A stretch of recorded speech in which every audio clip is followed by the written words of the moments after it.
Patay ang 3 taong gulang na bata matapos saksakin ng sarili niyang ama sa Inupacan, Leyte. Ayon sa mga pulis, may problema sa pamilya ang suspect batay sa kwento ng ilang saksi. Lumalabas din sa investigasyon na gusto nang makipaghiwalay ng kanyang live-in partner. Lasing daw ang suspect nang saksakin sa leeg ang kanyang anak na babae bago nito pinagsasaksak ang sarili. Dead on arrival sila sa ospital. Nasa ibang bahay ang ina ng bata nang mangyari ang krimen. Mga kapuso, alamin ang State of the Nation.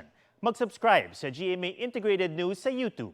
Sa ating mga kapuso abroad, samahan niyo kami sa GMA Pinoy TV at sa www.gmanews.tv.